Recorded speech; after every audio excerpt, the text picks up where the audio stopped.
Hola, buenas tardes. ¿Cómo están? ¿Me escuchan bien?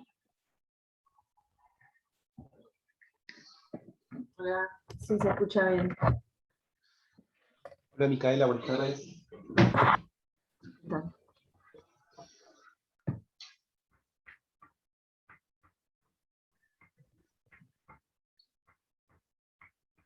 Bueno, por lo que veo somos tres, así que somos poquitos. Pero bueno, vamos a arrancar con los que estamos, a ver si después se suma alguien más. Igualmente esto se está grabando, así que después cualquier cosa pueden volver a acceder a la grabación. Bien, a ver si podemos compartir la pantalla.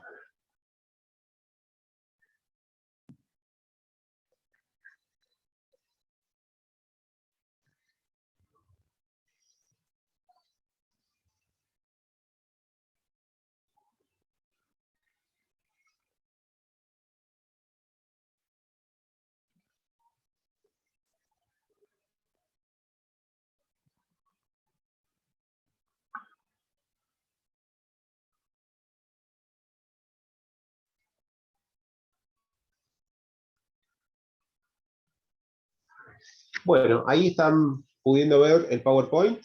¿Se puede ver bien? ¿Me escuchan bien? ¿Podemos arrancar?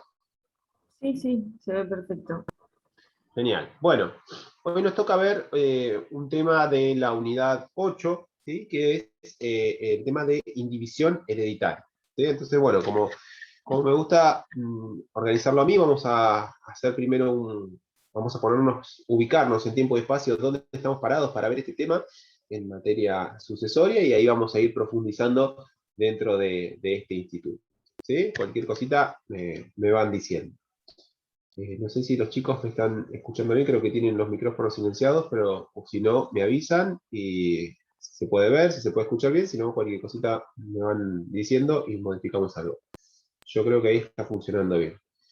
Bueno, nosotros para hablar del tema de la indivisión, primero tenemos que ver dónde estamos situados, justamente dónde encontramos este instituto de la indivisión hereditaria. Bueno, la indivisión hereditaria se da justamente en el momento en que nos encontramos con la muerte del causante y con múltiples, ¿sí?, herederos, porque no se da un supuesto de indivisión cuando hay una sola persona, ¿sí? No habría nadie con quien justamente estar en ese estado de indivisión, sino que tenemos varios herederos en lo cual tenemos este intervalo de tiempo que va desde la muerte del causante hasta la partición.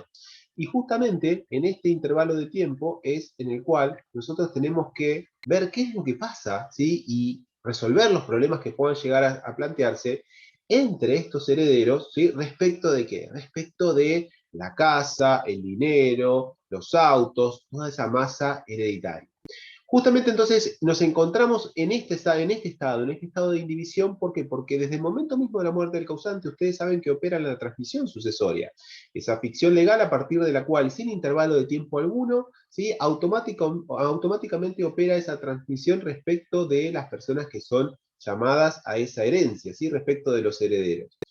Pero esto es una ficción legal, ¿por qué? Porque justamente todavía no sabemos concretamente a quién le va a corresponder la casa, a quién le va a corresponder ese dinero, ¿sí?, esos autos, esos, no sé, cuadros, lo que componga esa masa hereditaria.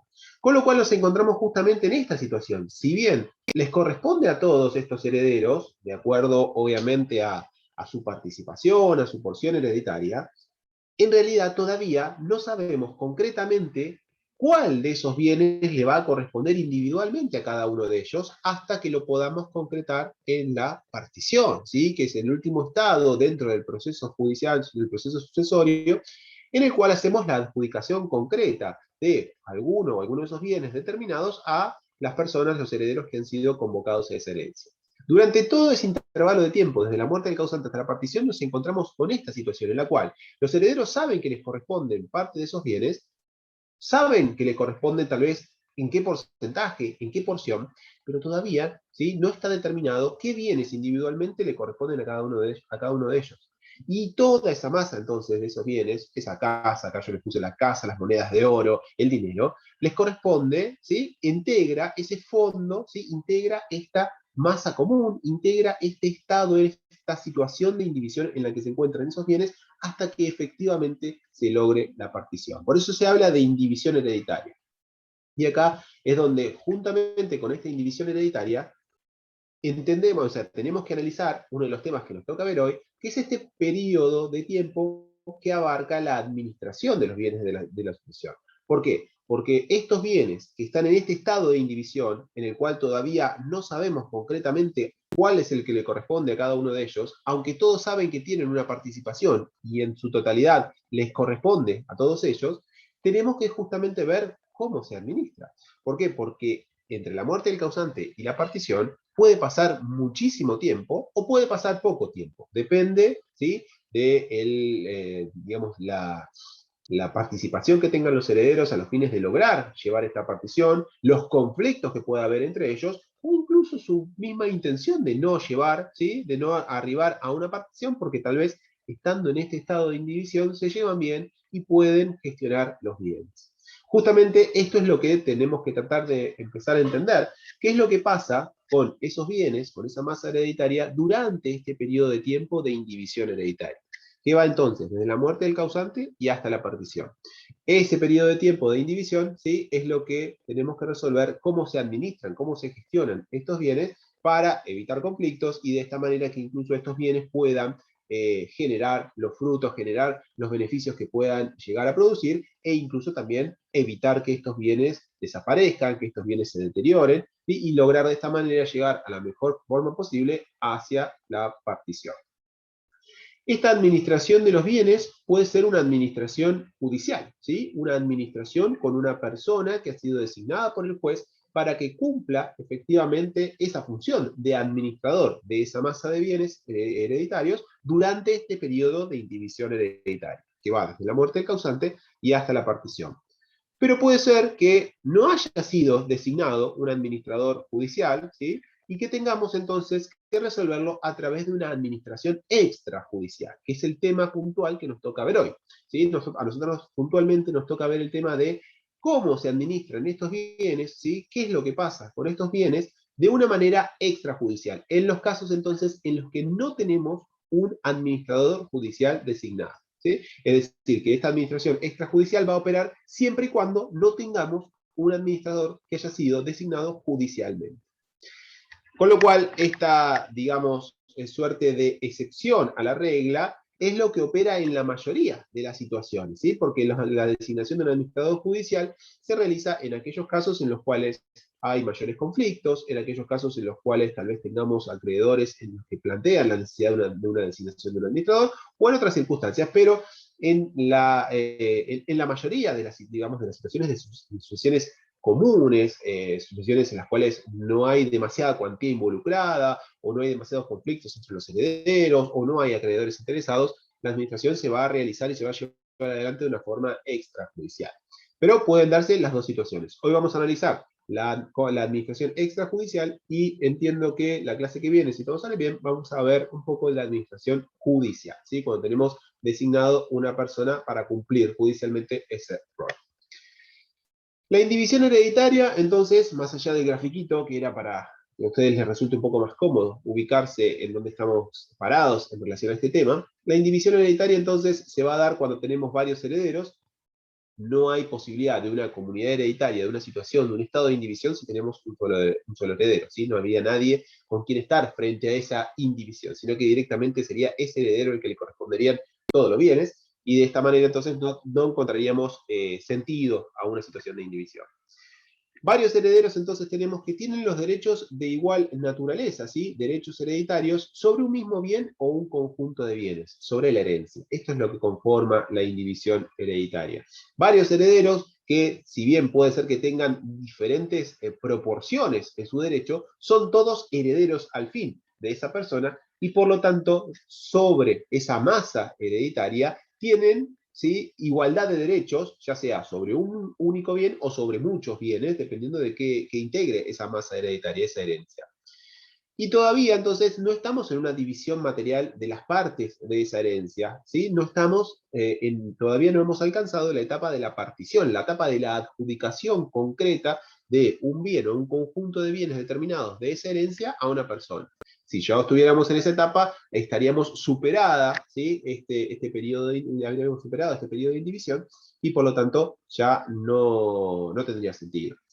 Los bienes en este estado, cuando están en este estado de indivisión, no pertenecen a un heredero en particular, sino que son de todos, ¿sí? Son de todos en común, por eso se llama comunidad hereditaria, porque todos esos bienes comúnmente le corresponden a la totalidad de los herederos. Todavía no tenemos asignado específicamente cuál bien le va a quedar a cada uno de ellos. Por eso, si bien puede ser que entre los mismos herederos haya tal vez una idea que tengan en su mente o en cuanto a su dinámica, dinámica de vida, en cuanto a decir, bueno, yo me voy a quedar con tal casa, yo me voy a quedar con tal auto, yo me voy a quedar con, no sé, tal edificio.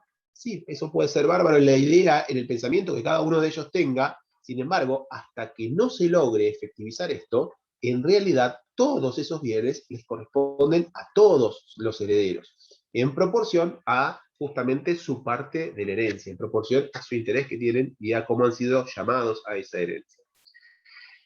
Estos herederos entonces tienen un derecho individual a su porción ideal, pero que se materializa recién con la partición. Por eso se habla de que todos los herederos tienen un derecho, ¿sí?, individual a su porción ideal. Esa porción hereditaria, esa proporción que le corresponde dentro de la herencia, ese ideal, porque justamente todavía no está materializado en bienes concretos, es lo que a cada uno de ellos le corresponde sobre la totalidad de la herencia, pero no está individualizado o no recae sobre un bien o un conjunto de bienes específicos todavía, ¿sí? Para eso es lo que se utiliza la partición, la adjudicación concreta, una vez que hayamos resuelto las deudas, una vez que hayamos hecho el inventario de los bienes, una vez que tengamos, ¿sí?, cubierto entonces las deudas, una vez que tengamos claro cuánto es lo que integra y qué bienes integran ese patrimonio hereditario. Para eso necesitamos todo el proceso sucesorio, y ahí entonces, una vez que tenemos todas las cartas sobre la mesa, deducidas las deudas, las cargas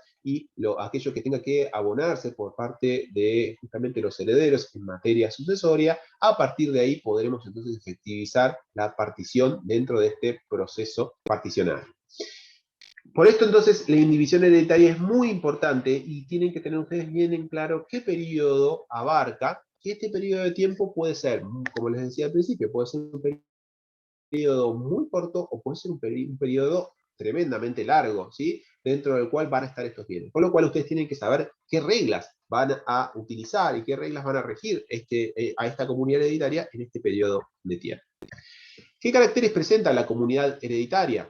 Primero, es universal porque abarca toda la herencia o una parte alícuota de ella, es decir, todos los bienes hereditarios están comprendidos dentro de esta indivisión hereditaria. Y también es forzosa, por más breve que sea, por más corta que pueda llegar a ser, es inevitable. ¿Por qué? Porque opera desde el mismo momento de la muerte del causante. Con lo cual, ahí opera, ¿sí?, la apertura de la sucesión, la transmisión hereditaria, y ahí mismo, en función de esa transmisión hereditaria, ya no están inmersos los bienes hereditarios dentro de este periodo de división, dentro de esta comunidad hereditaria. Con lo cual, puede ser muy corta, porque tal vez puede ser que se pongan de acuerdo rápido los herederos y resuelvan la partición de una manera ágil y sencilla, o puede ser que dure, como les decía, mucho tiempo. Lo que es cierto es que es inevitable. Siempre, por más periodo corto que sea, siempre va a transcurrir, ¿sí?, aunque sea mínimamente, esta etapa de indivisión.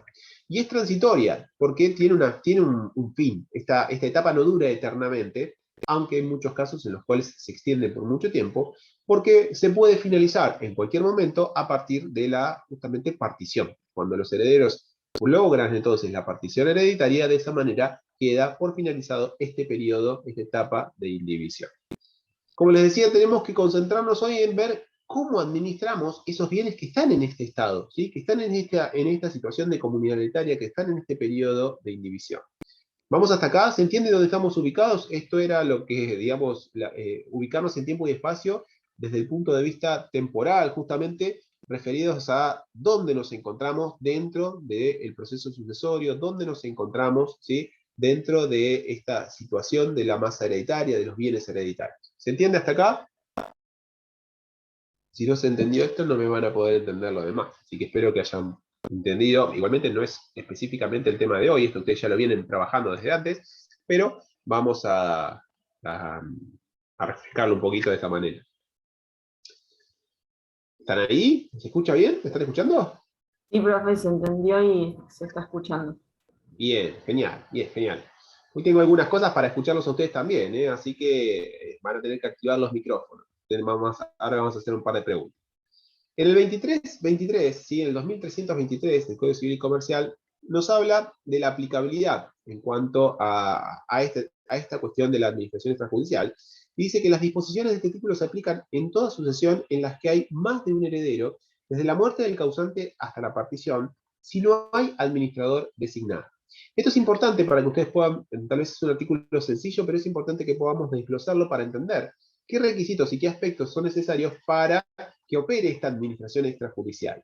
En primer lugar, habla de los requisitos de sujeto, y como les decía al principio, y por eso tenemos que tener en claro cuándo operaba este periodo de indivisión y cuándo, por lo tanto, durante este periodo de indivisión es necesario analizar cómo administramos los bienes que forman parte de esa comunidad hereditaria, es que tenemos que tener más de un heredero, si no, no estaríamos en un periodo de indivisión y tampoco sería necesario administrar nada, ya que uno o dos solo de ellos, o sea, solamente ese heredero que podría llegar a quedar en la sucesión, sería el que se encargaría de todas estas cuestiones y no habría nadie con quien discutir, más allá de los derechos de los terceros en función de esa gestión que haga el heredero. Pero entonces, esta administración va a ser importante y nos va a resolver los conflictos en los casos en los que haya más de un heredero, por eso se entiende que son los requisitos del sujeto para que opere esta administración, y también los requisitos de tiempo, durante qué periodo de tiempo vamos a poder utilizar esta administración extrajudicial, desde la muerte del causante y hasta la partición, justamente el periodo de indivisión hereditaria. Y finalmente, el requisito en la administración es que no haya un administrador judicial designado. Por eso, la administración extrajudicial, si bien es la que más se utiliza, es la que opera, ¿sí?, como suerte de excepción en la regla, que es que haya un administrador judicial designado. Si no tenemos administrador judicial designado, si no se da entonces ese presupuesto, entramos a utilizar las normativas de la administración extrajudicial. Dentro de la administración extrajudicial vamos a ver diferentes aspectos a tener en cuenta. En primer lugar vamos a ver lo que tiene que ver con la conservación de esa masa hereditaria, qué es lo que puede realizar, quiénes pueden realizar actos de conservación y qué es lo que se necesita para esto. Vamos a ver también qué pasa con las medidas urgentes, vamos a ver también con las posibilidades de administrar y disponer de estos bienes que forman parte de esa comunidad hereditaria. Y finalmente, ¿qué pasa con el uso y goce de los bienes y con los frutos también que produzcan, que generen estos bienes? Esto es un cuadrito, digamos, para ubicarlos a ustedes sobre los temas que ahora vamos a ir profundizando. No sé si quieren hacer una captura de pantalla o quieren anotarlo por ahí, porque les va a servir de mapa para ver dónde estamos ubicados, ¿sí?, respecto de lo que vamos a analizar de cada uno de estos temas de la administración extrajudicial. ¿Sí? Se los dejo un segundito más por si quieren hacer una captura o anotárselos ahí un costadito, porque ahora vamos a ir desarrollando, ¿sí?, cada uno de estos temas. Entonces está bueno que a ustedes les sirva como para ubicarse más fácil en el tema que estamos analizando, ¿sí?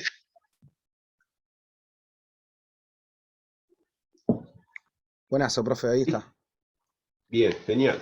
Bueno, un poco resfriado, discúlpenme.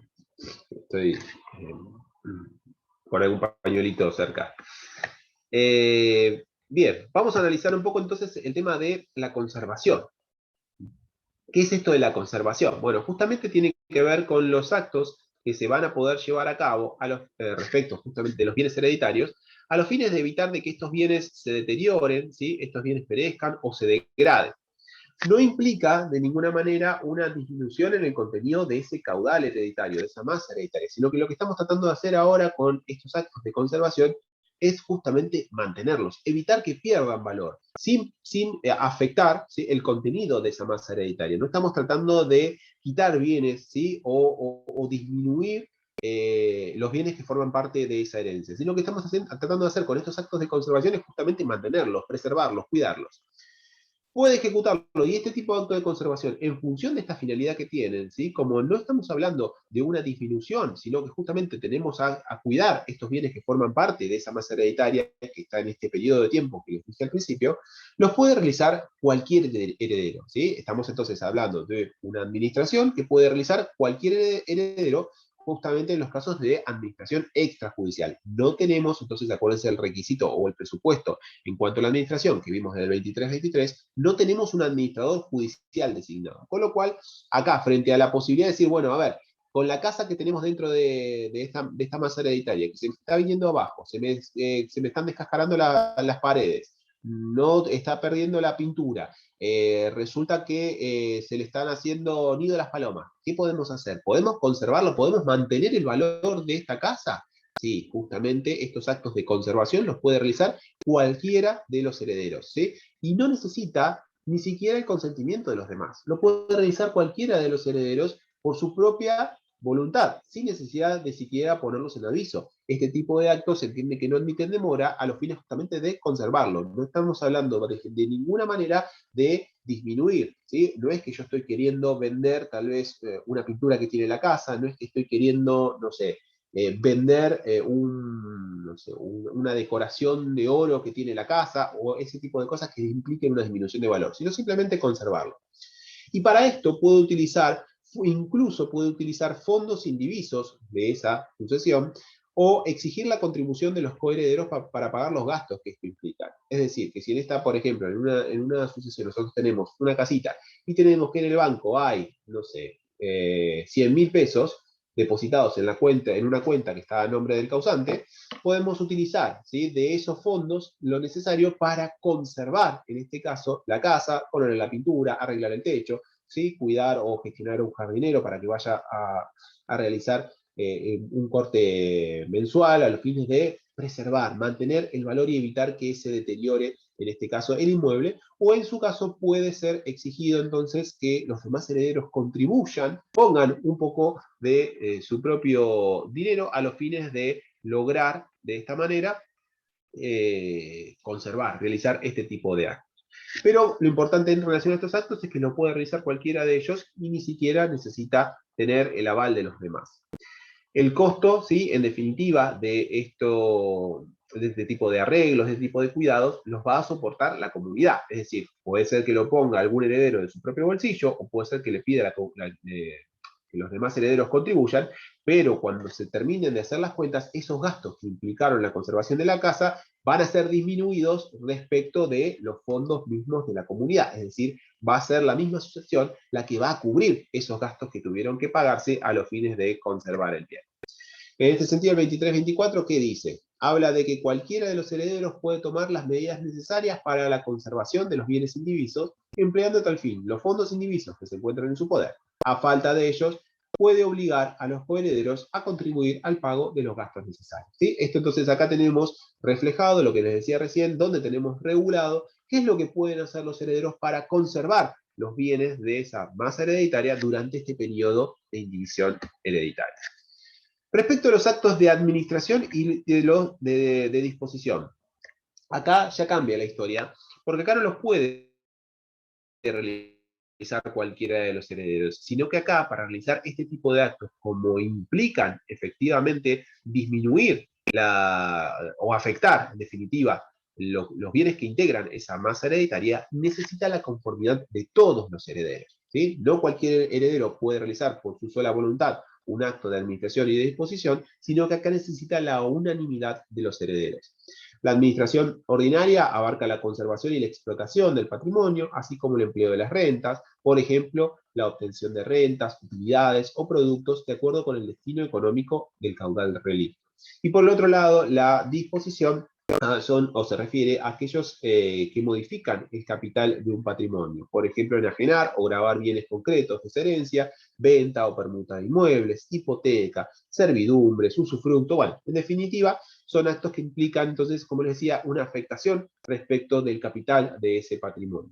La administración ordinaria tiende más a la explotación en sí de ese patrimonio, pero sin afectar, sin disminuir ese capital, como por ejemplo alquilar una casa o los productos o la utilidad que pueda realizarse respecto de algún bien dentro de esa masa hereditaria.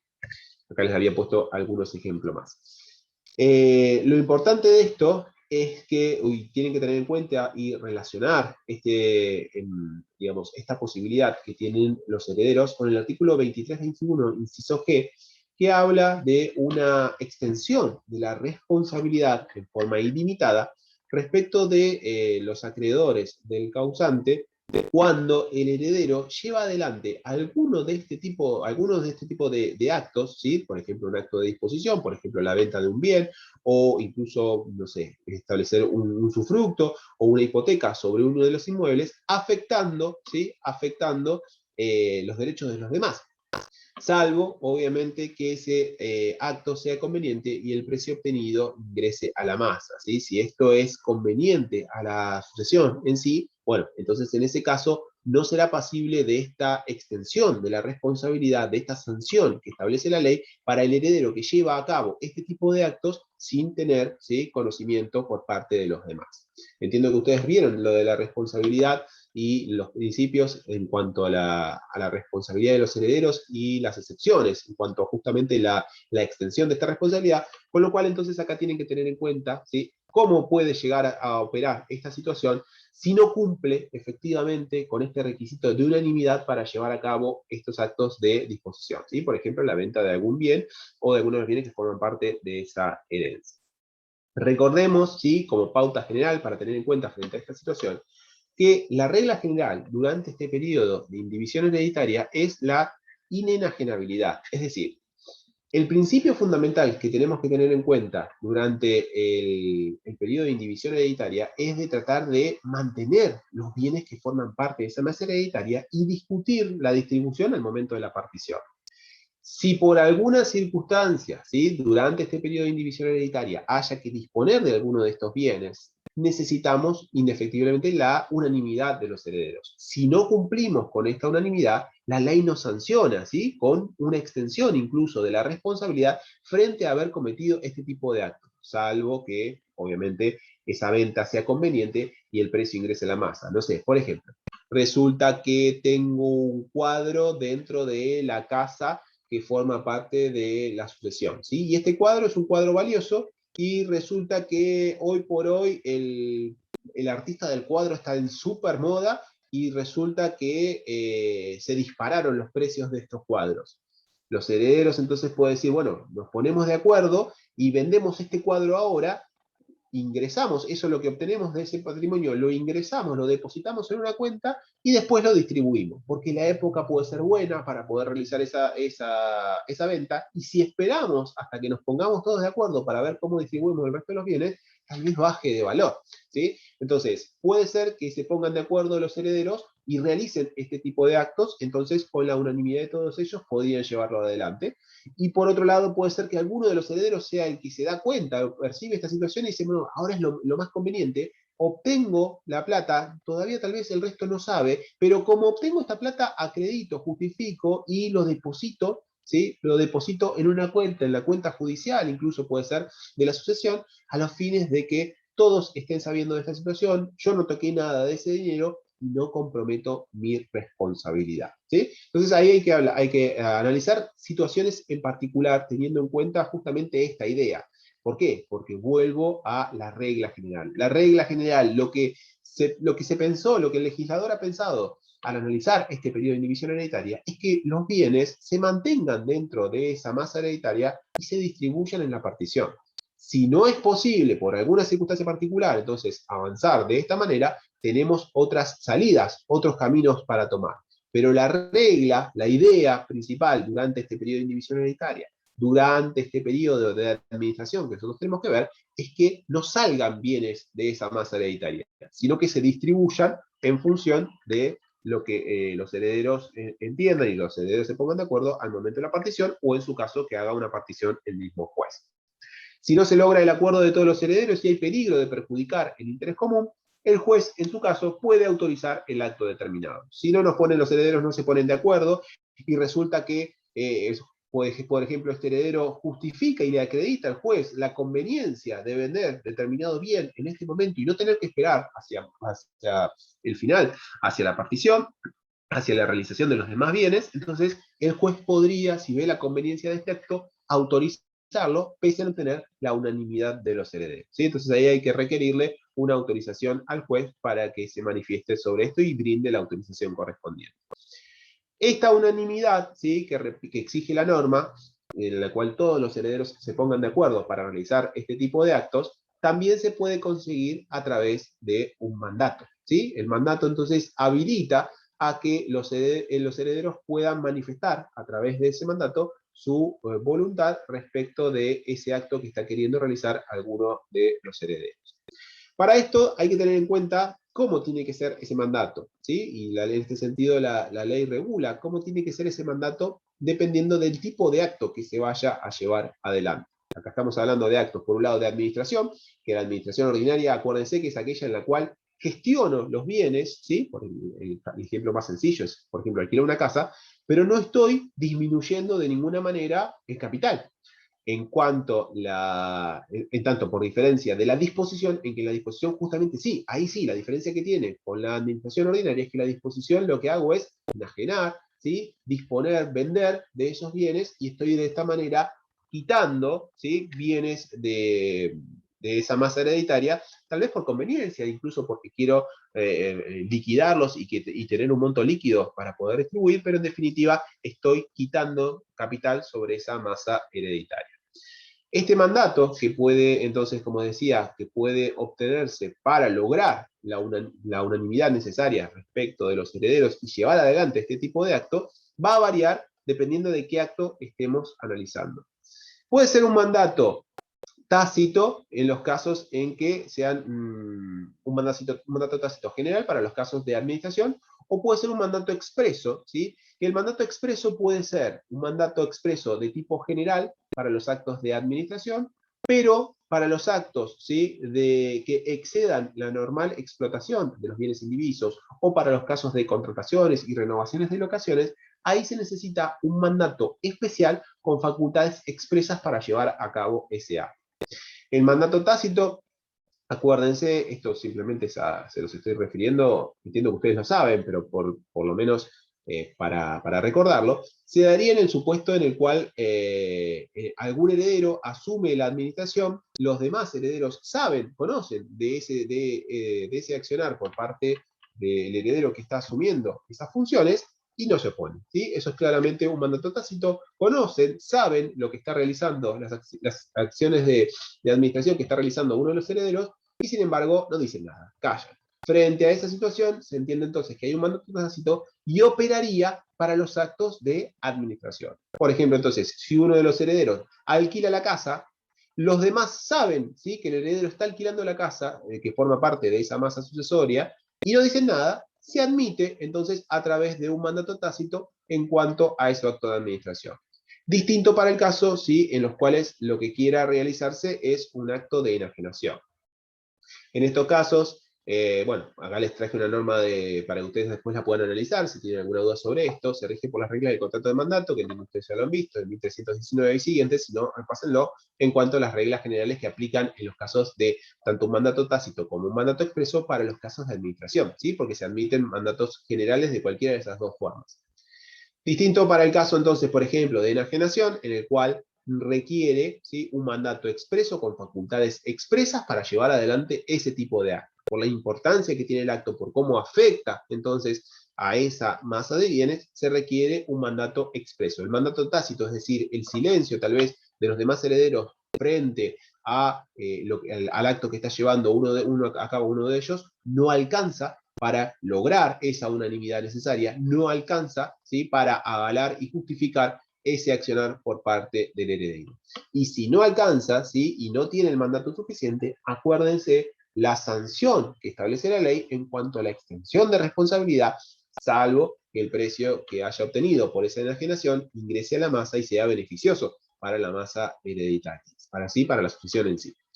Por eso es importante entonces acá que ustedes tengan en cuenta, ¿sí? Por un lado, el requisito de esta administración, diferenciando los casos, ¿sí? De administración ordinaria, y por otro lado, diferenciando dentro de las posibilidades que tienen para realizar los herederos, los actos de enajenación.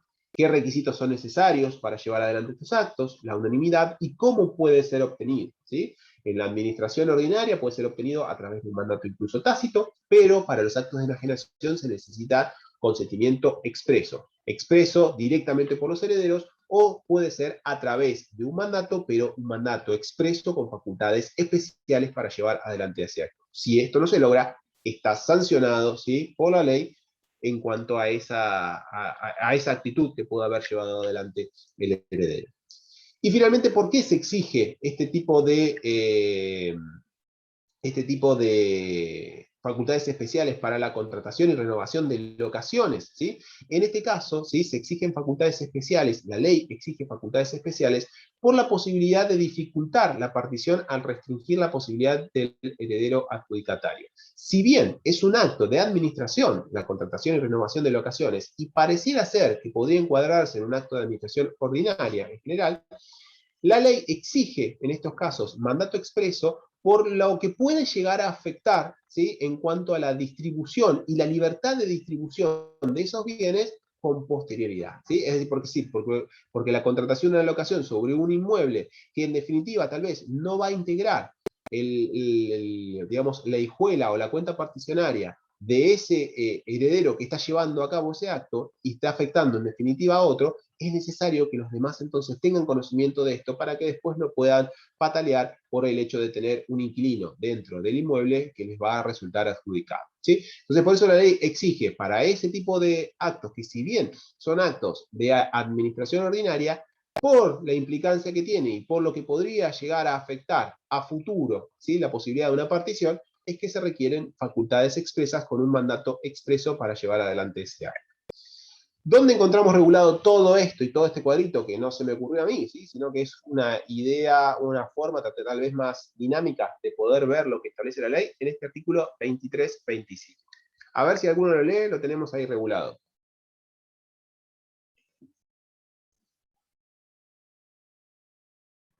¿Ahí? Yo lo leo, ¿Bien? estaba tomando café, perdón. Claro, ¿Quiere que que lo lea viva. yo, profe? ¿O Sí, Cami, que siempre léalo, alguno, está vamos. ocupada? No, yo lo leo, Facu, está bien. Dice, actos de administración y de disposición. Los actos de administración y de disposición requieren el consentimiento de todos los coherederos, quienes pueden dar a uno o varios de ellos o a terceros un mandato general de administración. Son ¿Ven? necesarias. Hasta ahí entonces, justamente, este es el principio y la posibilidad de un mandato general que puede ser expreso o tácito para los actos de administración. ¿Ven? Ahí tenemos reflejado entonces lo que estábamos viendo hasta recién. Sí, seguimos. Son necesarias facultades expresas para todo acto que excede la explotación normal de los bienes indivisos y para la contratación y renovación de locaciones. Expresos, entonces, lo que hemos visto en el cuadrito de mandato expreso rojo de la izquierda, ¿sí? ¿Se acuerdan lo que vimos recién? Vuelvo con esto, acá, lo que vimos acá en un cuadrito a la izquierda, el mandato expreso, entonces, con facultades especiales para estos casos, para lo que exceda la normal explotación de los bienes indivisos, por ejemplo, la compraventa, o también, mejor dicho, y también para la contratación y renovación de las locaciones con esta idea, así que yo les había comentado. Seguimos, el otro párrafo.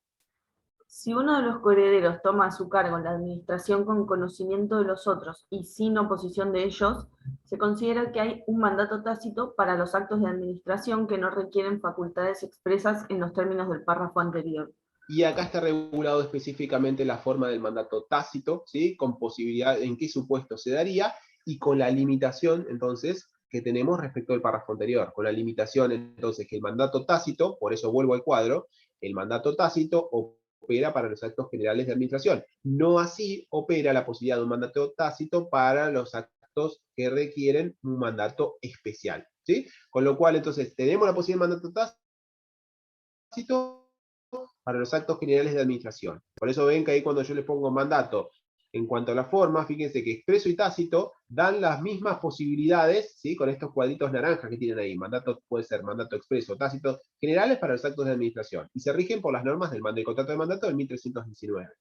Pero no está la posibilidad de un mandato tácito en los casos, sí, en los que se requieran expreso consentimiento por parte de los demás herederos, ¿sí? Entonces, este artículo, si uno lo agarra así en sí mismo por la letra del artículo, tal vez es un poco complicado de entender. Por eso me parecía importante traerles este cuadro que yo les había traído, el cuadrito ese que puse con muchos colores, para que puedan entender, ¿sí?, cuál es la diferencia, dónde está situada esta posibilidad y qué es lo que cómo puede obtenerse a través del mandato esta unanimidad que exige la ley para realizar actos de administración y actos de disposición. Y en qué casos, ¿sí?, se puede lograr a través de un mandato tácito, a través de que los herederos tengan conocimiento y no digan nada, y en qué otros casos no alcanza con esto, con lo cual, si no alcanza con esto, se requiere un mandato expreso. ¿Por qué? Porque si no se cumple con esto, es pasible de la sanción que establece la ley y la extensión de las responsabilidades para el heredero que lleva adelante ese tipo de actos sin lograr la unanimidad, sin lograr la conformidad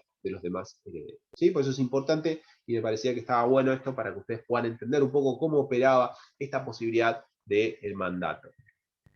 Ahora, acá nos podemos preguntar ¿qué pasa si alguno de los herederos no lo encuentran? ¿Sí? No puede prestar la conformidad y tampoco puede dar mandato, ¿sí? Es decir, tenemos un heredero, uno de los herederos que resulta que se fue a hacer un viaje espiritual al sudeste asiático y no llevó celular, no llevó nada y no lo podemos encontrar. ¿Qué pasa en esta situación? Necesitamos, ¿sí?, que él esté al tanto de estas cuestiones, necesitamos tener su conformidad para poder administrar la herencia, y sin embargo no lo podemos ubicar. Bueno, frente a estas situaciones, el artículo 23-26 nos da una pauta de solución y nos dice que los actos otorgados por un coheredero en representación de otro que está ausente o impedido transitoriamente se rigen por las normas de la gestión de negocios, con lo cual nos manda este artículo a analizarlo desde el punto de vista de la gestión de negocios, y de esta manera tenemos que remitirnos, en este caso, al 1781, que nos dice que cuando una persona asume oficiosamente la gestión de un negocio ajeno por un motivo razonable, sin intención de hacer una liberalidad y sin estar autorizada ni obligada convencional o legalmente, se da esta posibilidad de gestión de negocios. ¿Sí? Con lo cual, frente a esta situación de ausencia, podría utilizarse esta gestión de negocios y de esa forma lograr justificar, ¿sí?, entonces que se está llevando adelante este tipo de acto de una manera razonable, sin la intención entonces de hacer una liberalidad y sin estar autorizada y tampoco obligada convencional o legalmente. Acá les traigo algunos ejemplos. El viaje es lo que les dije recién, sino puede ser una situación de enfermedad también, o puede ser que esté trabajando fuera del país. En estas últimas situaciones es tal vez más difícil de justificar que por lo menos no pueda tener un contacto a través de redes sociales, un contacto telefónico. Hoy por hoy que estamos súper, hiper conectados, es más difícil de que se pueda, ¿sí? Pero puede ser tal vez un viaje espiritual en el cual se desconecta del mundo. Hay muchos casos de que ha pasado. Para que esta gestión de negocios sea efectiva, necesitamos lograr después la posterior ratificación. El dueño del negocio entonces va a quedar obligado, si ratifica la gestión, asume las obligaciones del gestor, o si la gestión es útilmente conducida. En estos casos entonces queda convalidada la posibilidad de la gestión y se soluciona un conflicto que pueda darse en el caso de ausencia o impedimento de alguno de los herederos para prestar esa conformidad. ¿Qué pasa con las medidas urgentes? Bueno, vimos los actos de conservación que pueden ser realizados por cualquiera de los herederos, ni siquiera tienen que avisar, y por otro lado, por contracara de esto, los actos de disposición y los actos de administración ordinaria, que necesitan ahí sí la conformidad de todos los herederos y de qué manera puede lograrse esa conformidad. En las medidas urgentes, ¿sí?, acá hay una situación distinta, ¿sí?, son actos que se quieren realizar de manera urgente, la palabra misma lo dice, en la cual no se cuenta con la conformidad de todos los herederos, pero es necesario realizar este tipo de actos para proteger el interés común. Incluso puede ser que sea necesario este tipo de actos antes de la promoción del proceso judicial sucesorio. Frente a estas situaciones, este tipo de medidas tienen que ser planteadas y solicitadas al juez para que resuelva y autorice llevar adelante algún tipo de acto que sea considerado urgente y que no pueda lograrse entonces la conformidad de la totalidad de los herederos. Entonces, de esta manera se pide a través de una medida cautelar, por ejemplo, y el juez va a resolver entonces si considera que están dados los presupuestos de verosimilitud en cuanto al planteo, si avala y da su conformidad y presta la conformidad necesaria a los fines de llevar adelante ese acto. ¿Qué medidas puede dictar? Por ejemplo, autorizar el ejercicio de derechos derivados de títulos valores, acciones o cuotas societarias. Hay que resolver y decidir cuestiones, por ejemplo, respecto de una sociedad. Hay que participar justamente dentro de las reuniones societarias, o incluso la percepción de fondos que sean indivisos, el otorgamiento de actos para los cuales es necesario el consentimiento de los demás sucesores, o incluso puede ser también la designación de un administrador provisorio, para lo cual, en este caso, si es la designación de un administrador provisorio porque no se pueden poner de acuerdo los herederos, no, o sea, no logran de esta manera destrabar digamos, las decisiones que tienen que tomar respecto de los bienes de esa masa hereditaria, y con lo cual ven que se les está complicando la situación y que sea necesario entonces pasar de una administración extrajudicial, como está siendo llevado hasta ahora, a la designación de un administrador. Es decir, acá pasaríamos, ¿sí?, sería la vía de paso de una administración extrajudicial, con las reglas que nosotros estamos refiriéndonos, a una administración judicial, ¿sí?, que tiene unas reglas particulares que después vamos a analizar. Y también podría ser, por ejemplo, prohibir el desplazamiento de cosas muebles, evitar, ¿sí?, que las cosas desaparezcan, evitar que las cosas digamos, se remuevan de los lugares en los cuales están actualmente, y de esa forma evitar justamente que esas cosas puedan ser escondidas, o puedan ser vendidas, o puedan ser sustraídas. Autorizar también a uno o a otro de los coherederos al uso personal de cosas comunes. Eso también puede ser, ¿sí?, alguno de los tipos de medida que se puedan solicitar y que eventualmente después pueda resolver para solucionar los conflictos que puedan plantearse.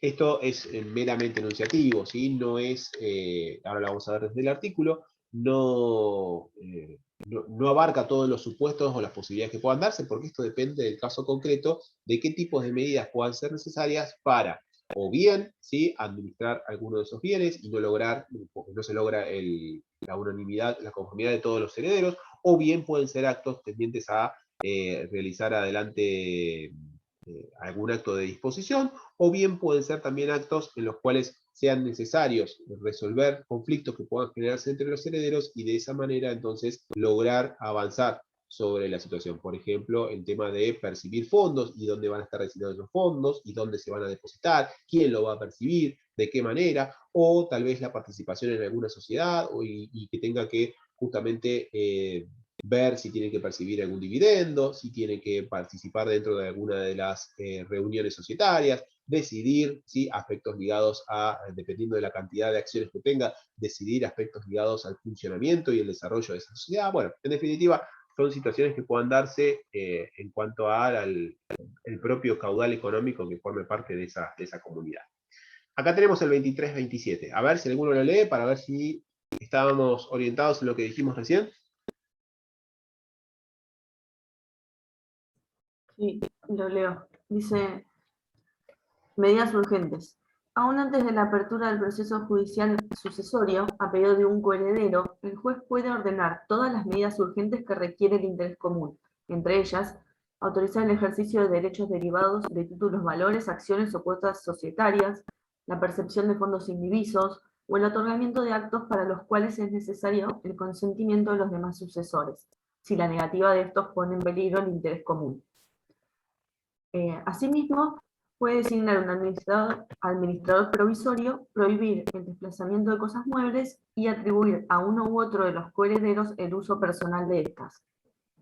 Bien, fíjense entonces, son los ejemplos que estuvimos refiriéndonos recién, y esto acuérdense que no es enunciativo. La pauta fundamental que tienen que tener en cuenta acá es la preservación del interés común. Acuérdense, por eso es importante que ustedes estén ubicados en tiempo y espacio desde el punto de vista del aspecto sucesorio en el que nos encontramos, ¿sí? Nos encontramos en este periodo de indivisión hereditaria, nos encontramos dentro de este periodo de indivisión analizando la administración, y lo que tenemos que proteger, la regla, ¿sí?, general a la que apunta este periodo de indivisión, es conservar los bienes para lograr, ¿sí?, llevar a la partición. La idea es que esto sea un intervalo temporal, justamente un intervalo de tiempo transitorio, un intervalo de tiempo que en un primer momento estaba orientado para que sea lo más corto posible, aunque como les dije puede ser largo, pero la finalidad que tiene con esto es administrar, mantener, conservar, cuidar esos bienes, y que podamos, ¿sí?, y que podamos en el sentido de que los herederos puedan, en definitiva, distribuir, llegar a la partición, lograr concretar efectivamente la distribución de esos bienes y que quede en cabeza de cada una de esas personas individualmente.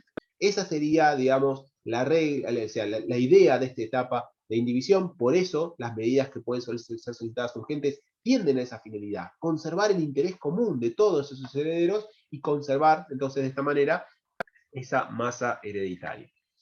¿Qué pasa con el uso y goce de los bienes? ¿Sí? Hoy traje muchos cuadritos, traje hoy, me doy cuenta que hay muchos colores, espero que les guste. ¿Qué pasa con el uso y goce de esos bienes? ¿Cómo podemos justamente durante este periodo de tiempo, que puede ser corto o puede ser muy largo, qué pasa con estos bienes? ¿Quién lo va a usar? ¿Cómo lo vamos a disfrutar? Bueno, ahí va a depender de qué tan bien o qué tan mal se lleven los herederos para disfrutar de estos bienes. Puede ser que se lleven bien y vayamos a los cuadritos verdes de acá a la izquierda y que tengamos un uso compartido, sabiendo de que el derecho respecto al uso de esos bienes es de todos los herederos, sobre todas las cosas de la herencia, y que entonces, si hay compatibilidad, si se llevan bien entre ellos, se pueden justamente poner de acuerdo en cuanto a este uso, porque reconocen que todos tienen derecho a usar esos bienes hereditarios y a disfrutarlos. Ahora, puede ser que tengamos que tener un uso exclusivo que si los herederos se llevan de acuerdo, vamos a los cuadritos del medio, los naranjas, si los herederos se ponen de acuerdo, pueden justamente ellos regular cómo van a utilizar en forma exclusiva ahora, o sea, entendiendo de que todos tienen derecho a eso, pero regulándolo, especificando quién va a usar cada cosa, entonces pueden determinarlo, ponerse de acuerdo, y en este sentido hay amplias libertades en cuanto al plazo, la modalidad, e incluso si van a tener que pagar una contraprestación por ese uso que están realizando alguno de los herederos sobre alguno o varios de los bienes hereditarios. Si no se ponen de acuerdo, finalmente, vamos a los cuadritos violeta, si no se ponen de acuerdo, entonces es el juez, ¿sí?, el que tiene que determinar quién de esos herederos va a poder utilizar en forma exclusiva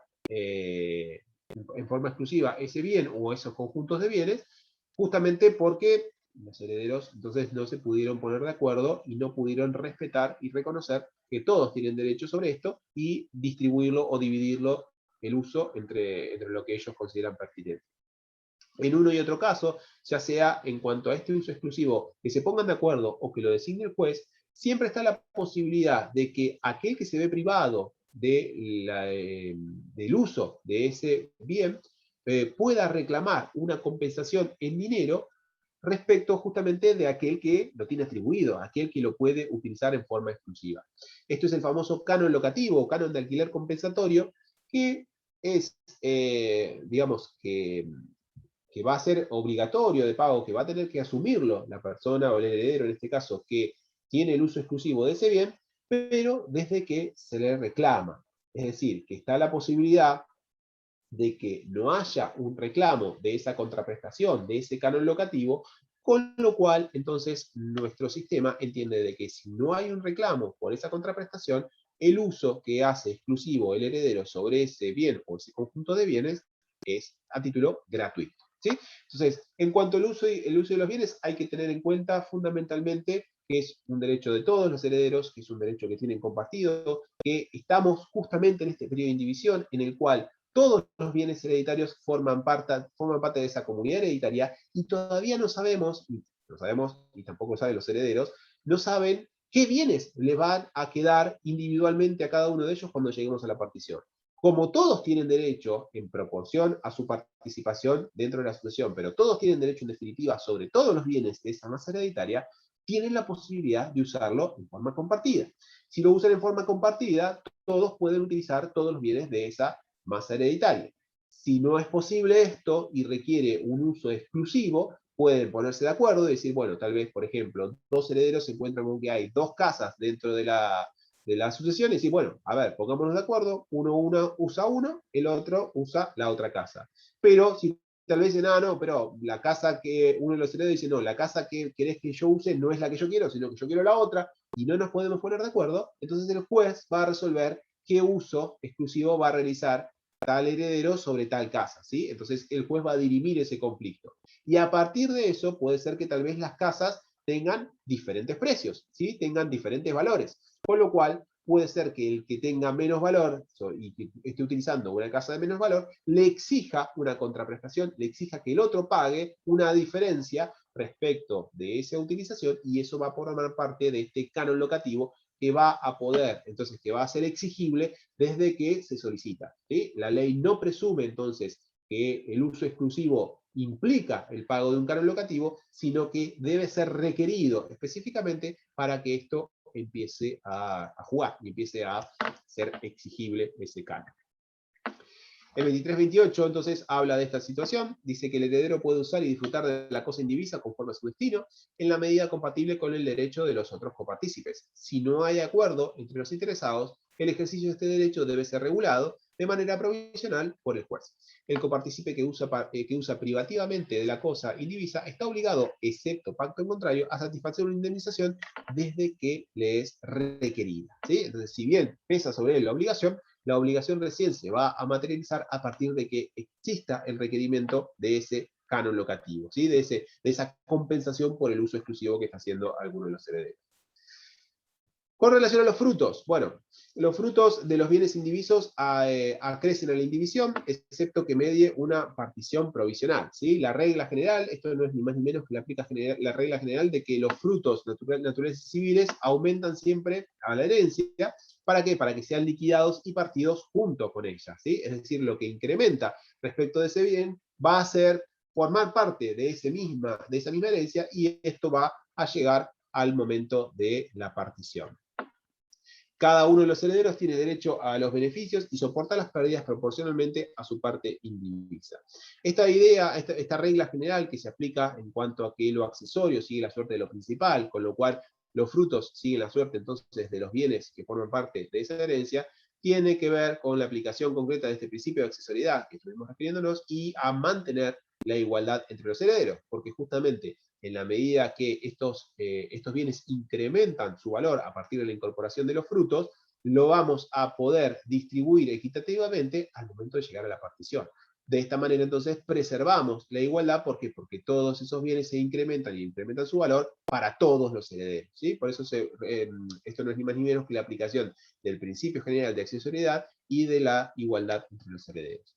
Cada uno de estos herederos, acá, me faltó referirles al tema de la partición provisional, ¿sí? La partición provisional, acá está, para entender esto tendrían que analizar de vuelta el artículo 2370, que es el que habla de la posibilidad de que los copartícipes solamente hayan hecho una división del uso y goce de los bienes de la herencia, dejando indivisa la propiedad. Eso es a lo que se refiere la partición provisional. La partición provisional no es, digamos, o sea, y esto es una cuestión que tienen que tener en cuenta para diferenciarlo.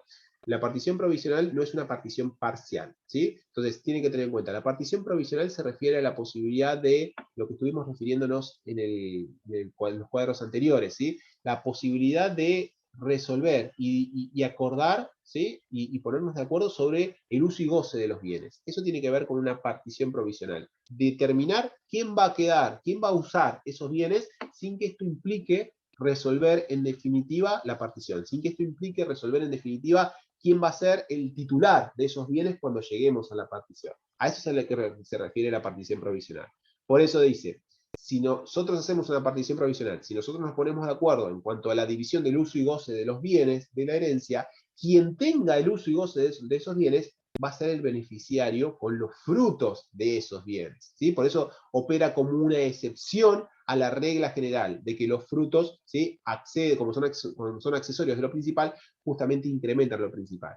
Esta regla no se da si quien justamente está percibiendo esos frutos es quien tiene un uso exclusivo sobre ese bien, ¿sí? Por eso es importante entonces entender lo anterior en cuanto a las posibilidades de distribución del uso de los bienes.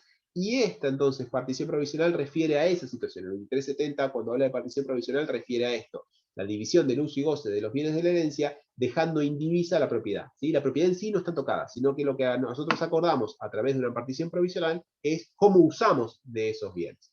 Esto opera como una excepción a la regla general de la accesoriedad que se da en materia de frutos. Y finalmente, dijimos entonces, cada uno de los herederos tiene derecho a los beneficios y soporta las pérdidas proporcionalmente a su parte de la indivisión. Esto tiende a lograr un equilibrio del estado de indivisión. Si los frutos benefician a todos, las pérdidas también las tienen que cargar todos, ¿sí? Con lo cual, entonces, esto tiende a mantener este estado de equilibrio que se da durante el periodo de indivisión. Si todos nos beneficiamos, todos también contribuimos a cubrir las pérdidas en proporción a lo que nos corresponde. Si esto está claro hasta acá, creo que estamos viendo tiempo para analizar este casito, ¿sí? Es un caso inventado, ¿sí? Es para que ustedes podamos verlo juntos, a ver si algo de esto queda en claro. 5 herederos, ¿sí? Pensemos juntos. 5 herederos, uno de los herederos, José, se encarga de continuar pagando las cuentas de luz, gas y agua de la casa donde vivió el causante hasta su muerte, Mario. Mario es el causante, ¿sí? Con conocimiento de otros 3 herederos. La pregunta es, ¿los pagos que hace José son válidos para la sucesión de Mario? A ver, ¿qué les parece a ustedes? Analicen qué tipo de actos se está llevando adelante, quién podría llevarlos adelante, qué requisitos eran necesarios, y de esta manera respondan, si les parece, si son válidos o no ¿Un acto estos actos. conservatorio?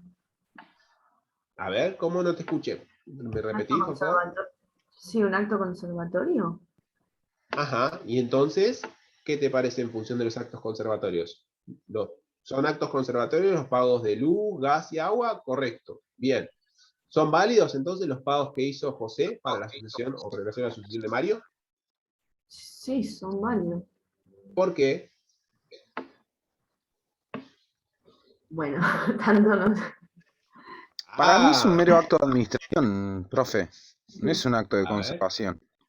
a ver. Mm, ¿Y entonces? Pero no entiendo por qué dice los pagos Pero que dice, hace José si son pero válidos para la sucesión de Mario. ¿Por qué no sería válido? Si es un mero acto de Porque, administración. bien, ¿y qué pasaba con los actos de administración? que habíamos dicho que necesitaba que todos se pongan de acuerdo. Claro, pero acá es válido porque hay un mandato tácito, porque lo Ahí podría ser. conocían. Primero tenemos que analizar qué tipo de acto es, porque me parece que hay una diferencia entre ustedes en cuanto al tipo de acto que es pagar las cuentas de luz, gas y agua. ¿Qué tipo de acto es esto? ¿Es un acto de administración o es un acto de conservación? Porque hay Para mí de diferencia entre... administración, ordinario. ¿Por qué sería de administración ordinaria? Y porque tiene que ver con lo que es las cargas del inmueble. No es un acto de conservación, o sea, de reparación ni de puesta en valor. Ujú, ujú. A ver, ¿y quién sostenía actos de conservación? Yo... Y por lo que habíamos dicho que son los gastos comunes, o sea, indispensables, no sé, me pareció más por ese lado. No, no, no. Ajá. Sí, a mí No, yo no comparto lo más. pensé como administración, sinceramente, pero puede ser, por lo que dicen los chicos. Ahí va, ahí va. Bien, bien, bueno, sí, está más orientado justamente a tal vez la administración ordinaria en relación a este inmueble, ¿sí? En este caso, a la casa donde vivió Mario. Ahora, ¿los pagos que hace José son considerados válidos o no son considerados válidos? Si lo consideramos como un acto de administración o si lo consideramos como un acto de conservación de la casa. Ahí puede variar. Si lo consideramos como un acto de conservación, los puede realizar cualquiera de los herederos, con lo cual no habría problemas, serían válidos para la sucesión. Si son considerados un acto de administración, ahí ¿qué necesitábamos? Una autorización. Ahí necesitamos la unanimidad, ¿sí? Ahí necesitamos la Claro. unanimidad. Como acto de administración podríamos, ¿sí?, lograr acreditar una, digamos, una conformidad expresa o tácita, por la posibilidad de un mandato tácito. Bien, ahora, ¿podría pagarlos con el dinero que dejó Mario en su cuenta bancaria? ¿Sí? Supongamos la sucesión, entonces Mario tenía la casa y tenía plata depositada en el banco cuando falleció. ¿Podría pagarlos con el dinero que dejó Mario en la cuenta bancaria? ¿Qué les parece a ustedes? Sí, podría.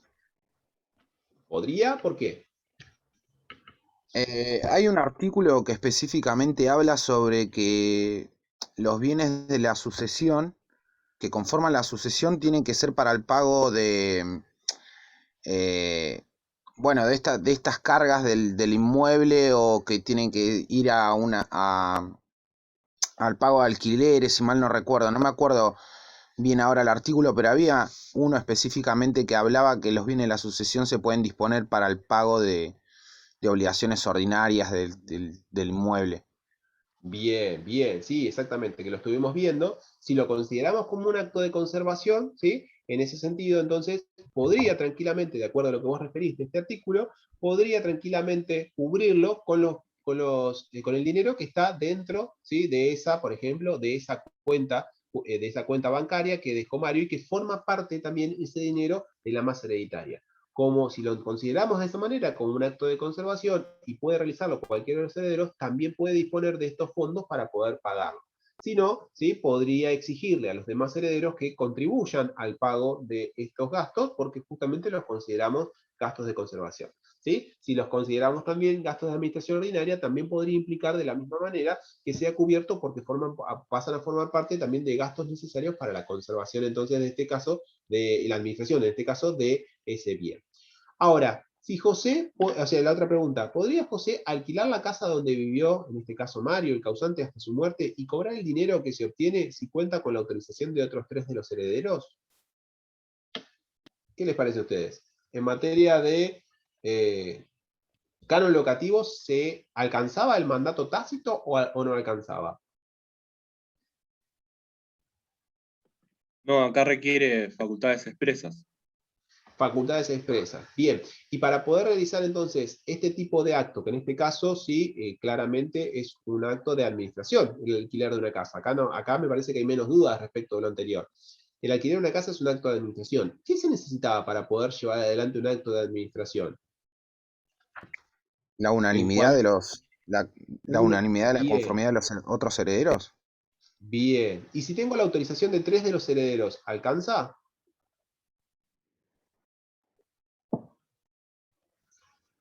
No, se supone que no. Sí, justamente. Entonces, José, en este caso, no podría alquilar la casa porque no le alcanza para llegar a la unanimidad, ¿sí? ¿Por qué? Porque si cuenta con la autorización de los 3 de los herederos, pero si cuenta con la autorización de los otros 4 herederos, ahí sí podría entonces de esa manera lograr la unanimidad para poder alquilar la casa y de esa manera entonces obtener o llevar adelante un acto de administración en forma extrajudicial que requiere justamente este requisito, que todos estén de acuerdo y que brinden una autorización expresa para poder llevarlo adelante. ¿Sí? Bien, ahí está. ¿Sí? Entonces sirvió este ejemplo como para que queden un poquito más claro algunas ideas de lo que estuvimos refiriéndonos recién. Estamos quedándonos cortos de tiempo, les había traído otro más. Este se lo dejo para que después lo piensen tranquilos en casa y les sirva como a modo de repaso. Espere que le saque Este una tiene que captura, por ver favor. con... ¿Cómo? Espere que le saque una captura antes que lo saque. Un segundo. Bueno, bueno, ahí está incluso con las preguntas, para que después lo piensen. Buenazo, ahí está. Ahí está. Igual después lo subo el PowerPoint también y ahí lo van a tener también. Profe, en caso Vamos a de que hablar no un esté poquito. conformidad de uno, pero por No te ausencia, escuché, ¿usted pero, se escucha bien? a ver, se me entrecorta. ¿Me podés repetir? Sí, en caso que no haya conformidad, prestado la conformidad a uno de los coherederos, usted dio el caso de ausencia, pero esa conformidad puede ser dispuesta judicialmente, pues no sé Sí, si por lo dijo. supuesto. Ah, sí. Sí, sí, sí. Si no hay conformidad de todos, ¿sí? Entonces se puede requerir judicialmente la autorización para llevar a cabo ese acto, ¿sí? Ah, Exactamente. perfecto, ahí está. Es la forma de solucionar el conflicto, ¿sí? En los casos en que justamente se requiere la unanimidad y no se logra obtener.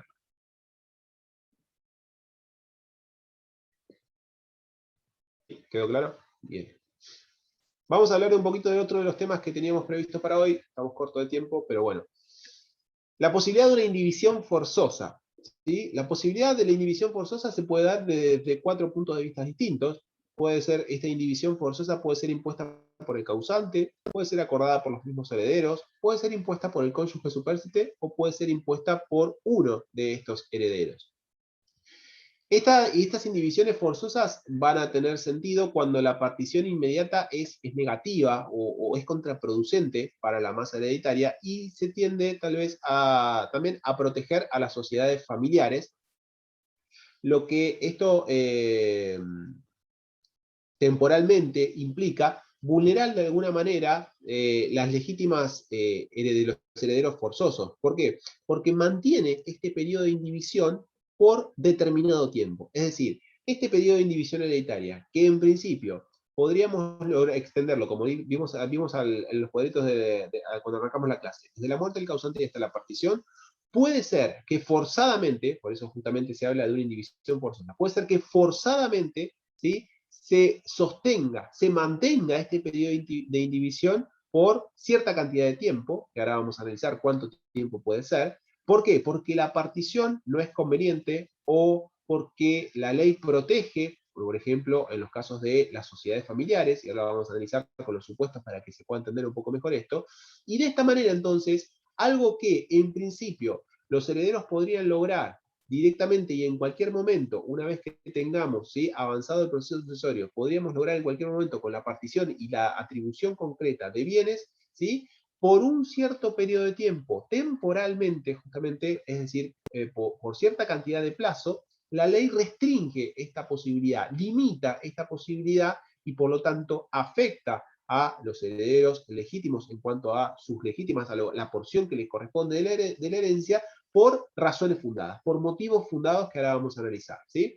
Esta indivisión forzada, es decir, que está reconocida por la ley, puede tener diferentes causas o diferentes orígenes. Puede ser impuesta por el causante, puede ser acordada por los herederos, puede ser impuesta por el cónyuge superstite o puede ser impuesta por un heredero en determinadas situaciones, en determinados casos y en determinadas condiciones. Eso es lo que vamos a analizar.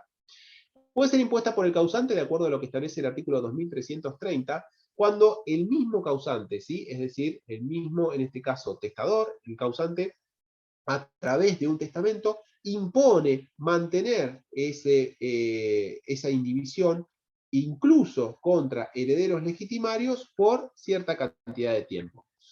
Habla de una indivisión general respecto de todos los bienes de la herencia, con un plazo máximo de 10 años desde la apertura de la sucesión. Esta indivisión puede ser de un bien determinado también, una cosa en particular, un establecimiento comercial, industrial, agrícola, ganadero, minero, etc. Lo importante es que conforme o constituya una unidad económica, o puede ser también impuesta sobre partes sociales, cuotas o acciones de la sociedad de la cual el causante es el principal socio o accionista. Entonces, es el mismo causante, en este caso, el que dice, a ver, yo quiero que no sé, vamos a suponer que esta empresa no se divida al momento de la muerte, es decir, que mis herederos, por ejemplo, mis hijos, ¿sí?, no dividan la herencia, no dividan esta empresa y la mantengan por lo menos 10 años desde que yo me muera. ¿Por qué? Porque si la liquidan, si la liquidan enseguida, si la venden enseguida, va a resultar contraproducente, van a perder la fuente de ingreso, van a perder entonces de esta manera una unidad productiva que yo creo que les es conveniente, y como a ellos les interesa mucho la plata y quieren vivir la vida loca, se la van a quemar enseguida, ¿sí? Entonces el causante dice, no, van a mantener esta empresa en forma indivisa, no la van a poder distribuir por lo menos 10 años, ¿sí? Entonces la ley le restringe esta posibilidad de que el causante establezca esta indivisión por una cantidad de tiempo. Es decir, no puede mantener esto eternamente, sino que la ley prevé la posibilidad de un plazo máximo de 10 años que se contabilizan desde la muerte del causante, desde la apertura de la sucesión.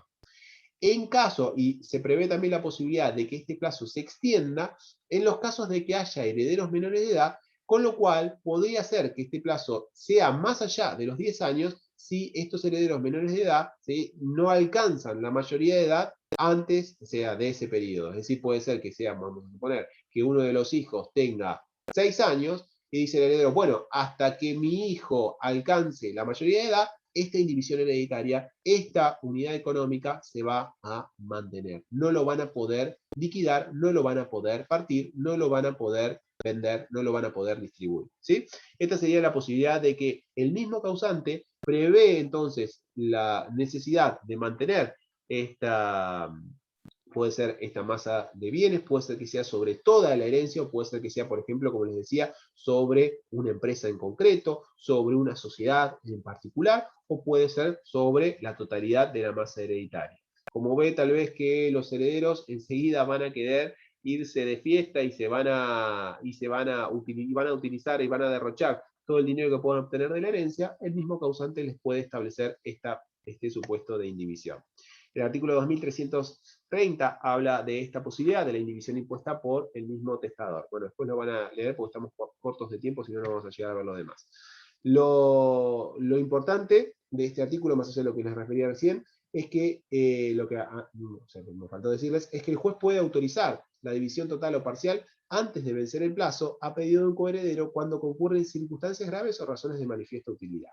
Es decir, siempre queda la posibilidad de que si bien el testador, el mismo causante, dijo, a ver, yo quiero que esta herencia no se divida por el plazo de 10 años, siempre queda la posibilidad de que si los herederos lo justifican, el juez autorice la división aún antes del plazo, pero tiene que estar acreditado y fundado circunstancias o razones de manifiesta utilidad. Otra de las posibilidades de una indivisión forzada, es decir, mantener esta indivisión pese a que tal vez la intención de los herederos o la intención de, en un principio, sea lograr la partición, es de que ellos mismos, ¿sí?, los mismos herederos, se pongan de acuerdo en lograr esta indivisión de forma forzada. Los mismos herederos, en forma unánime, deciden entonces no dividir la herencia por un plazo máximo también de 10 años, sin perjuicio de la partición provisional, que yo les referí recién, del uso y goce de los bienes entre los copartícipes. Acá la situación es distinta. Acá los herederos dicen, a ver, no nos conviene, ¿sí?, a realizar la partición de esta herencia. ¿Por qué? Porque vamos a resultar perjudicados. Conviene que la herencia se mantenga toda junta, conviene estar en esta situación y que conviene que nos pongamos de acuerdo en conservar por cierta cantidad de tiempo esta situación de indivisión, sin perjuicio de que vamos a usar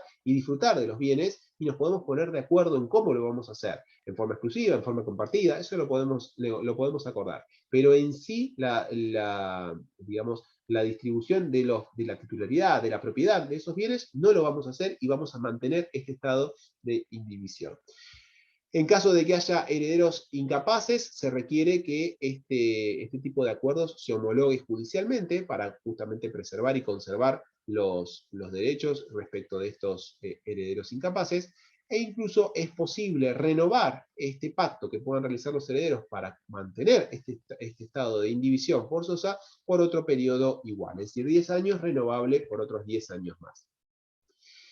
Se permite, aun cuando haya realizado este pacto de los mismos herederos para conservar la indivisión, puede ser que alguno de ellos solicite ir en contra de esto que tienen acordado y requerir una división anticipada cuando hay causas justificadas que acreditan entonces que ya no es conveniente mantener este estado de indivisión pactado entre los herederos, y el juez, frente a este pedido, entonces va a resolver si es conveniente o no realizar esta división. Entonces, irse por fuera y dejar sin efecto ese pacto. El 2331 habla de esto. Los herederos pueden convenir que la indivisión entre ellos perdure total o parcialmente por un plazo que no exceda de 10 años, sin perjuicio de la partición provisional del uso y goce de los bienes entre los copartícipes. Si hay herederos incapaces o con capacidad restringida, el convenio concluido por sus representantes legales o con la participación de las personas que los asisten requieren aprobación judicial. Estos convenios pueden ser renovados por igual plazo en el término del anteriormente establecido, es decir, la posibilidad de 10 más 10. Cualquiera de los coherederos puede pedir la división antes del vencimiento del plazo, siempre que medien causas justificadas, y entonces el juez ahí lo va a resolver. Después tenemos la posibilidad de una indivisión forzada impuesta por el cónyuge supérstite. En este caso, hay dos supuestos diferentes respecto a las posibilidades de que el cónyuge supérstite pueda oponerse a la división de los bienes. La posibilidad de que se oponga a la división de la unidad económica, o puede ser que se oponga a la división de la vivienda en la partición.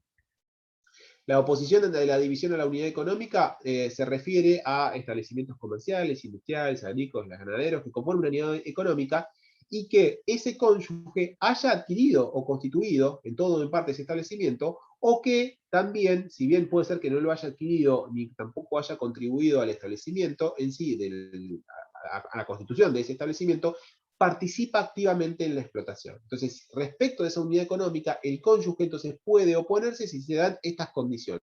O bien lo adquirió o constituyó o formó parte digamos, del origen de esa unidad económica, o bien participa activamente en la explotación de esta unidad económica y conforma justamente su fuente de ingresos. De esa manera entonces puede oponerse a que esa unidad económica se divida, y entonces de esa manera mantener esa unidad económica funcionando completamente sin que se distribuya y sin que se logre la partición respecto de los demás herederos. También puede lograrlo respecto de participaciones sociales, es decir, sociedades, cuando este cónyuge es el principal socio o accionista de la sociedad. En esos casos, entonces, también puede lograr que que esa sociedad no se distribuya, no se logre la liquidación respecto de los demás herederos. ¿Por qué se da esta posibilidad de que el cónyuge solicite entonces y logre esta indivisión forzosa? Para preservar la actividad económica del establecimiento y la fuente de ingresos del cónyuge, en este caso.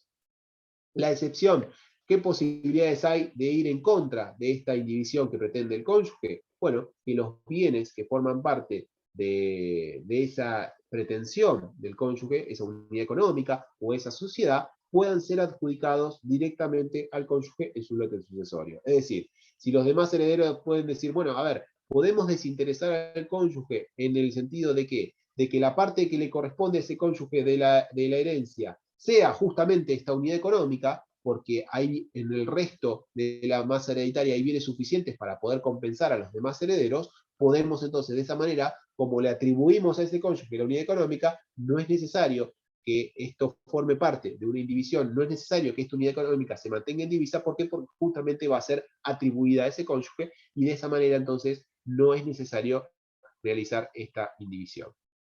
¿Por qué plazo se puede lograr esta indivisión? También por un plazo de 10 años desde la muerte del causante, salvo hay un supuesto de excepción a este plazo, por una resolución judicial, ¿sí? Porque el mismo juez establezca que esta indivisión se pueda extender en forma vitalicia hasta el fallecimiento del cónyuge, teniendo en cuenta el fundamento para el cual fue establecido, que es justamente preservar la actividad económica y la fuente de ingresos de este cónyuge. También se da la posibilidad de una división anticipada, es decir, no es necesario llevar hasta la finalidad del plazo si el juez lo resuelve a pedido de parte, a pedido de alguno de los herederos, que acredite y justifica causas suficientes para lograr entonces la división, porque resultaría perjudicial al interés común del resto de los herederos. Y también puede ser impuesta por el cónyuge superstite en los casos de que se opone a la inclusión de la vivienda en la partición. En este caso, el inmueble tiene que ser la residencia habitual al momento del fallecimiento y tiene que ser adquirido o construido con fondos gananciales aún parcialmente. Si se dan estos requisitos, entonces el cónyuge puede evitar que esa vivienda en la cual justamente reside este cónyuge superstite forme parte de esta distribución, de esta división que quieren hacer los herederos, y por lo tanto no pueda ser liquidada en la sucesión. Bueno, acá respecto a la titularidad tienen que ser, bueno, de todos los herederos son los titulares, porque en sí no se discute acá la titularidad del bien, sino que ese bien forma o integra la masa hereditaria. Lo que se discute es la posibilidad del uso y goce, que queda entonces en cabeza del cónyuge, y de que de esa manera, para que lo pueda utilizar, no se logre la partición de ese bien. También la excepción a esta regla se da en el hecho de que esa vivienda pueda ser atribuida en la porción que le corresponde al cónyuge, o que el cónyuge tenga otros bienes, ¿sí? Tenga otras viviendas suficientes para poder cubrir sus necesidades y no tenga que conformarse o integrarse como una residencia habitual, como el único bien inmueble para cubrir esa necesidad. El plazo, en este caso, es vitalicio hasta el fallecimiento del cónyuge. Esto lo tenemos regulado en el artículo 2332, que es básicamente lo mismo que les estaba refiriendo. Muy rapidito porque quiero por lo menos decirles lo que van a encontrar en el PowerPoint, así van a tener una idea de esto. Esto es una diferencia que después tienen que, digamos, compararlo ustedes respecto de la regulación y las particularidades que tiene el derecho real de habitación, ¿sí? Estos son dos aspectos distintos. Una cosa es el derecho real de habitación, que se regula en el artículo 2383, que es un derecho real de habitación vitalicio, gratuito, de pleno derecho, sobre el inmueble de propiedad del causante que conformó o constituyó el último hogar conyugal. Lo que analizamos acá, ¿sí? En este supuesto, es un supuesto distinto, con características particulares, en cuanto a la posibilidad de solicitar la indivisión de esa vivienda, ¿sí? Por el cónyuge, y que tiene ciertas particularidades distintas en relación al derecho real de habitación del cónyuge, que es un derecho real que tiene ciertas características similares, es vitalicio, por ejemplo, es gratuito, pero no, en este caso no se toma en cuenta ni el origen del bien, ni que tenga bienes suficientes, o que se haya adjudicado en sí al lote correspondiente a ese cónyuge. Y después tenemos la posibilidad de una indivisión forzosa impuesta por el heredero, que esto está regulado en el 2333. En este caso Se dan circunstancias similares a la del 2332, en el cuanto a la posibilidad de que sea el cónyuge el que lo plantee, pero en este caso el heredero puede oponerse a la inclusión en la partición del establecimiento que conforma la unidad económica si antes de la muerte del causante participó activamente en la explotación de la empresa. Es decir, a diferencia del anterior, no se da la posibilidad de que un heredero lo imponga sobre una vivienda, ¿sí? Porque eso está reservado a la posibilidad al cónyuge supérstite. Sí se da en forma similar la posibilidad para el heredero respecto a una unidad económica, pero en este caso la condición de aplicación es que participe activamente en la explotación. Este heredero entonces tiene que justificar y acreditar que esa unidad económica conforma su fuente de ingresos, ¿sí? Y por lo tanto la división de esa unidad económica le perjudicaría, lo afectaría, entonces de esa manera puede lograr la indivisión forzosa este heredero. No se extiende, ¿sí? Como se daba la posibilidad en el cónyuge, que se extienda a una vivienda, sino que esto está reservado específicamente para una unidad económica. El plazo por remisión parece ser que tiene que ser resuelto por el juez hasta el fallecimiento del heredero. En alguna postura pareciera interpretarse de esta manera. La doctrina entiende que se aplicaría el plazo general de 10 años en cuanto a la posibilidad de extender esta indivisión. En relación a los efectos que tiene frente a los terceros, el principio general es que si incluye bienes registrables, esta indivisión tiene que ser inscripta en los registros correspondientes para que justamente pueda tener efecto frente a los demás, para que los demás no puedan alegar que no tenían conocimiento respecto de esta indivisión, y siempre hay que diferenciar los acreedores de los coherederos respecto de los acreedores del causante. Los acreedores del causante, es decir, esos acreedores con los cuales el causante había contratado y habían tenido en miras, ¿sí?, su patrimonio para contratar, para brindarles créditos, para llevar adelante determinada actividad comercial, entonces no pueden ser afectados por esta indivisión. No le es oponible estas indivisiones en cualquiera de sus fuentes, porque justamente son los que contrataron con el causante y los que tuvieron en miras ese patrimonio para poder cobrar sus créditos. Por lo tanto, podrían ejecutar aún respecto a los bienes indivisos. A los que sí les son oponibles son los acreedores de los coherederos, con los cuales justamente no pueden ejecutar el bien y les es oponible la indivisión. Podrían eventualmente cobrarse de los beneficios, de las utilidades que se obtengan de esos bienes, pero no pueden entonces afectar, los acreedores de los coherederos no pueden afectar los bienes que están protegidos a través de estas indivisiones forzosas. Les había traído también un ejemplo acá para que lo analicemos, pero bueno, estamos muy mal de tiempo, ya nos pasamos mucho. Acá se los dejo como para que después lo puedan analizar, los dejo en el PowerPoint, no sé si ahí le quieren sacar una foto o lo quieren ver, sino igualmente yo les subo el PowerPoint al campo virtual para que lo analicen. Bien. Acá me faltaba aclararles esto, para cuando lo vean en el caso, les había traído también la resolución, porque este es un caso que tomé de un caso concreto, específico. Es un caso medio viejo, es del 2008, por eso les quería aclarar que cuando vean las referencias normativas, van a ver referencias normativas a la vieja ley de 14394 que regulaba la indivisión forzosa. No le tomen en cuenta eso, sino que vayan al núcleo de esto, porque en definitiva es lo que les va a servir. Más allá de la referencia normativa, en concreto, está bueno el caso para que lo puedan entender y analícenlo desde el código nuevo, ¿sí? No, es un fallo viejo, pero que desde el punto de vista del núcleo de la situación que plantea, está bueno. Bueno, chicos, perdón que me pasé de tiempo, no sé si les quedó alguna duda. Supongo que con el tema de indivisión sí, porque fui más rápido. Después analícenlo con más calma y léanlo con el Power y con el código, para que lo puedan entender un poquito mejor. No sé si tienen alguna duda o una pregunta sobre esto, si no, en la clase que viene lo analizamos aquellos aspectos que le hayan quedado medio oscuros. Quedó finito, profe. No sé, los demás compañeros. ¿Quedó finito? ¿Qué sería quedó finito? ¿Qué dice? No entendí, ¿qué sería finito? Quedó finito. Es una expresión, o sea, quedó bien, se entendió. Ah, bueno, genial. No la había escuchado nunca, genial. Me gustó. Quedó finito. Bien, bien. Bueno, si quedó finito, Chao, profe, nos vemos. quedó finito, entonces nos vemos el martes que viene. Nos vemos. Adiós. Chao, hasta luego.